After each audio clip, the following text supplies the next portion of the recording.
क्या आपको दांत की समस्या है जिसे स्पर्मेटोरिया कहा जाता है, या फिर आपका वीर्य पतला हो गया है, या फिर आपका वीर्य बहुत जल्दी जल्दी डिस्चार्ज हो जाता है और आप दवा खाते खाते परेशान हो चुके हैं, फिर भी आपको रिजल्ट नहीं मिल पाया है?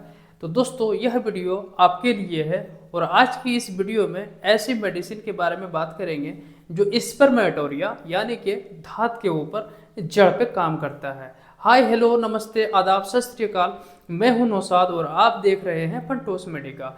दोस्तों चलिए वीडियो को स्टार्ट करते हैं, वीडियो को लास्ट तक जरूर देखिएगा। पहले समझते हैं कि स्पर्मेटोरिया क्या है। स्पर्मेटोरिया क्या है? स्पर्मेटोरिया वह स्थिति है जिसमें बिना सेक्सुअल इंटरकोर्स या फिर ऑर्गेज्म के बार बार सीमन का डिस्चार्ज होता है। इसे धात रोग भी कहा जाता है। यह शारीरिक या मानसिक या जीवन शैली की वजह से हो सकता है। यानी कि दोस्तों, स्पर्मेटोरिया जो है जब किसी व्यक्ति को होता है तो उस व्यक्ति को बिना सेक्सुअल इंटरकोर्स किए बार बार सीमन का डिस्चार्ज होता है, जिसे स्पर्मेटोरिया कहा जाता है और धात रोग भी कहा जाता है। तो यह जो होता है बीमारी क्यों होता है? तो बेसिकली 3 कारणों से होता है। शारीरिक, जो हमारा फिजिकल गलती होता है उसके वजह से हो सकता है। दूसरा है मानसिक, जो हमारा माइंड है, माइंड सेटअप है, उसके कारण से भी हो सकता है। और तीसरा है जीवन शैली, यानी कि हमारा लाइफ स्टाइल जो है वो चेंजेस होने के कारण भी हो सकता है। आगे समझेंगे कि क्यों होता है, काउजेस क्या है। 1 नंबर में है बहुत ज़्यादा उत्तेजना या हस्तमैथुन की आदत होना, यानी कि बहुत ज़्यादा यदि आप सेक्सुअल इंटरकोर्स को लेकर के उत्तेजित रहते हैं, बार बार दिमाग में ख्याल लाते हैं, या फिर मास्टरबेट की समस्या है, आपको मास्टरबेट की लत लगा हुआ है, मास्टरबेट करते हैं, हस्तमैथुन जिसको कहते हैं, तब भी आपको दांत का समस्या हो सकता है, स्पर्मेटोरिया की समस्या हो सकता है। दूसरा नंबर में है प्रोस्टेट ग्लैंड में सूजन होना, जिसे प्रोस्टाइटिस कहा जाता है। अगर आपको प्रोस्टेट ग्लैंड में सूजन है, स्वेलिंग है, तब भी आपको स्पर्मेटोरिया का समस्या हो सकता है। और 3 नंबर में है दोस्तों कि पेशाब के रास्ते में संक्रमण होना, जिसे यूटीआई इन्फेक्शन कहा जाता है, यूरिनरी ट्रैक इन्फेक्शन। यदि आपको यूटीआई की समस्या है तब भी आपको यह दांत का रोग देखने को मिल सकता है। 4 नंबर में है कॉन्स्टिपेशन, जिसको कहा जाता है हिंदी में कब्ज। कब्ज की समस्या पुरानी रहना, तब भी आपको हो सकता है। यानी कि अगर आपको क्रोनिक कॉन्स्टिपेशन है, लंबे समय से आपको कब्जियत की शिकायत है, तब भी आपको स्पर्मेटोरिया की समस्या देखने को मिल सकता है। और 5 नंबर में है मानसिक तनाव, मेंटल डिप्रेशन, चिंता रहना, एंजाइटी, ये सब। अगर आप किसी चीज़ को लेकर बहुत ज़्यादा चिंतित हैं, बहुत ज़्यादा टेंशन है, आपको डिप्रेशन में है, एंजाइटी है, तब भी आपको स्पर्मेटोरिया का समस्या हो सकता है। आगे है कि लंबे समय की बीमारी या कमजोरी या हार्मोन असंतुलन, यानी कि अगर आपको लंबे समय से कोई बीमारी है जिसके वजह से आप बहुत ज़्यादा वीक हो गए हैं, बहुत ज़्यादा आपके अंदर कमजोरी हो गया है, या फिर आपको हार्मोन असंतुलन हो गया है, जो हार्मोन है आपका वो इनबैलेंस हो गया है, तब भी आपको स्पर्मेटोरिया की समस्या देखने को मिल सकता है। आगे है दोस्तों नोट, कभी कभी रात में स्वप्न दोष, जिसको बोला जाता है न्यूक्टर्नल इमिशन कहा जाता है। यह बीमारी नहीं है, सामान्य माना जाता है। यानी कि अगर आपको कभी कभी नाइट फॉल्स होता है, जिसे स्वप्न दोष कहा जाता है, तो यह बीमारी नहीं है, यह सामान्य माना जाता है। अगर आपको इस तरह का समस्या है सिर्फ और सिर्फ नाइट फॉल्स का, तो आपको घबराने की बिल्कुल ज़रूरत नहीं है, आपको चिंता करने की ज़रूरत नहीं है, यह कोई बीमारी नहीं है, इसे सामान्य माना जाता है। अब समझते हैं सिम्टम्स के बारे में कि क्या क्या सिम्टम्स देखने को मिल सकता है दांत का बीमारी में, क्या लक्षण देखने को मिल सकता है। 1 नंबर में है बिना इच्छा के सीमन डिस्चार्ज होना, पेशाब के साथ सफेद चिपचिपा द्रव आना, साथ में कमर या जांघ में दर्द होना। यानी कि अगर आपको इच्छा नहीं है सेक्सुअल इंटरकोर्स का, उसके बावजूद भी आपका सीमन का डिस्चार्ज हो रहा है, या फिर जब आप यूरिन पास करने जाते हैं तो यूरिन आउटपुट के साथ व्हाइट कलर का चिपचिपा लिक्विड आता है साथ में, तो आपको स्पर्मेटोरिया की समस्या है। और इसके साथ आपको देखने को मिल सकता है कमर, जिसको बोला जाता है लोअर बैक, या फिर जांघ में, जिसे थाई कहते हैं इंग्लिश में, इस जगह पर पेन हो सकता है, दर्द हो सकता है।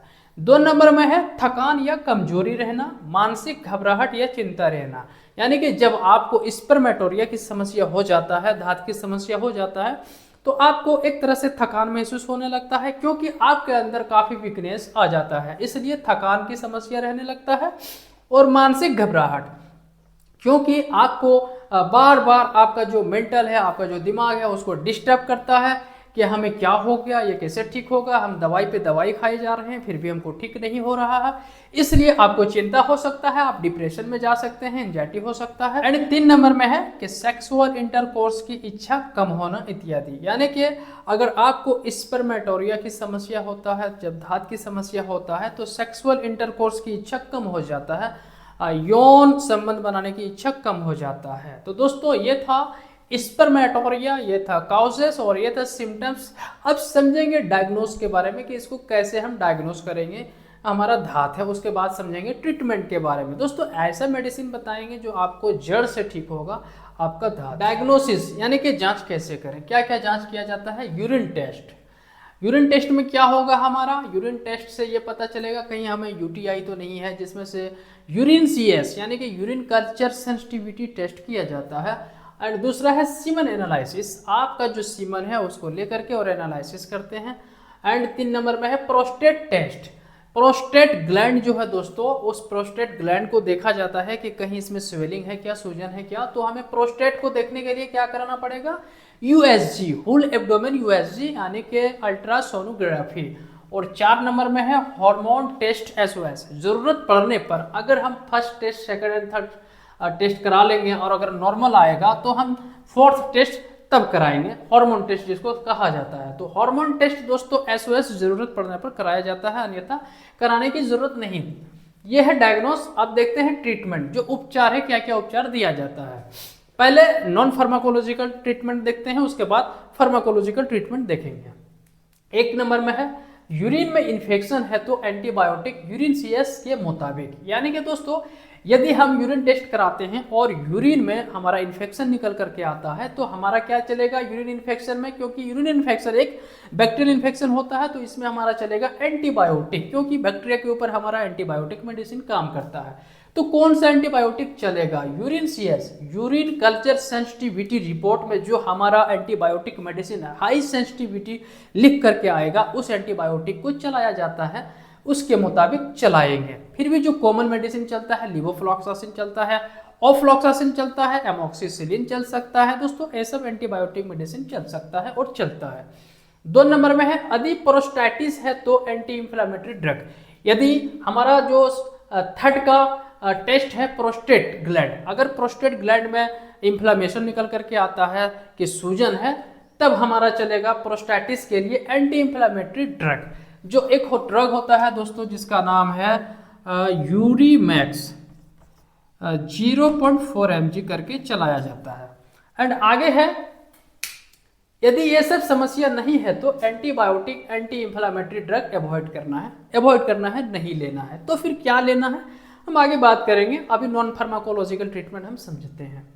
लाइफ स्टाइल चेंज करना है, जैसे तनाव, चिंता कम करना है और योगा या फिर एक्सरसाइज करना है, यानी कि लाइफ स्टाइल चेंज करना है। लाइफ स्टाइल चेंज में आप अपने खान पान में बदलाव कर सकते हैं और जो आपका रहन सहन है उसमें बदलाव करना है, जैसे चिंता नहीं करना है, टेंशन नहीं लेना है, एंजाइटी डिप्रेशन में नहीं जाना है और योगा या फिर एक्सरसाइज करना है। आगे है fast food, junk food avoid करना है। जो हमने बोला कि लाइफ स्टाइल चेंज करना है उसमें इंक्लूडिंग है फास्ट फूड, जंक फूड, समोसे, पकोड़े, तले भुने, ये सब जितना भी फूड है आपको अवॉइड करना है। और वाटर ऑफ इनटेक, पानी आपको बहुत ज़्यादा मात्रा में पीना है। आगे है जिससे कि कॉन्स्टिपेशन, कब्ज की समस्या ना हो, यानी कि अगर आप fast food, junk food avoid करेंगे, तले भुने पकोड़े, समोसे अवॉइड करेंगे तो आपको कॉन्स्टिपेशन की समस्या नहीं होगा, इसलिए आपको ज़्यादा पानी भी पीना चाहिए। आगे है कि अश्लील वीडियो या फिर फोटो या किसी से बात नहीं करना है। अगर समस्या मानसिक कारण से है तो मनोवैज्ञानिक से मिलना चाहिए, जो कि बहुत फायदेमंद है। यानी कि दोस्तों कहा जा रहा है कि जो पोर्न वीडियो होता है या फिर फोटो होता है उसे नहीं देखना है, या फिर आपको किसी पर्सन से सेक्सुअल रिलेटेड से बात नहीं करना है, या फिर अगर समस्या मानसिक कारण से है तो मनोवैज्ञानिक से मिलना चाहिए, जो कि बहुत फायदेमंद है। तो दोस्तों ये था नॉन फार्माकोलॉजिकल ट्रीटमेंट। अब समझेंगे फार्माकोलॉजिकल ट्रीटमेंट कि कौन सा मेडिसिन चलाने से स्पर्मेटोरिया को ठीक किया जा सकता है, और ठीक होता ही है दोस्तों। आपको ऐसे मेडिसिन बताएंगे जो कि आपको बहुत ही फायदेमंद होने वाला है। दोस्तों अब फाइनली जान लेते हैं कि वो कौन सा मेडिसिन है जिससे दांत का समस्या ठीक हो जाता है। एक नंबर में है टैबलेट चंद्र प्रभावटी। इसको 2 टैबलेट करके सुबह शाम 3 महीना तक लेना है, और इसके साथ में टैबलेट अश्वगंधा लेना है, 2 टैबलेट करके सुबह शाम 3 महीना। अब सवाल आता है कि बहुत से लोग क्या करते हैं, अश्वगंधा को इस्तेमाल कर चुके रहते हैं। अगर आप भी इस्तेमाल कर चुके हैं और आपको रिजल्ट नहीं मिला है तो एक सवाल आता है कि सर अश्वगंधा काम नहीं करता है, या फिर कॉन्फिडो काम नहीं करता है। काम करता है बट आप उसको यूज करना नहीं जानते हैं। आप उसको यूज करिए कंबाइंड में किसी दूसरे मेडिसिन के साथ में, तब जा करके रिजल्ट मिलेगा और रिजल्ट देगा। अगर आप कॉन्फिडो यूज कर चुके हैं तो अश्वगंधा के साथ यूज नहीं किए होंगे, अश्वगंधा के साथ यूज करिए, बट फिर भी जो कॉन्फिडो टैबलेट है उससे बढ़िया रिजल्ट देगा आपको चंद्र प्रभावटी। 2 टैबलेट करके सुबह शाम 3 महीना, और साथ में टैबलेट अश्वगंधा 2 टैबलेट सुबह शाम 3 महीना। और आगे है 3 नंबर में टैबलेट न्यूरोबियन फोर्ट। 1 टैबलेट करके 1 टाइम लेना है 2 महीना। न्यूरोबियन फोर्ट दोस्तों एक एलोपैथिक मेडिसिन है। अब सवाल आता है कि सर चंद्र प्रभावटी और अश्वगंधा ये आयुर्वेदिक दवाई है, और जो न्यूरोबियन फोर्ट है ये अंग्रेजी दवाई है, तो एक साथ लेंगे तो क्या रिएक्शन होगा? बिल्कुल नहीं होगा। अब आराम से ले सकते हैं। Please do not use any medicine without your doctor advice. कोई भी किसी भी तरह का खुद से दवा नहीं लेंगे बिना डॉक्टर के सलाह के।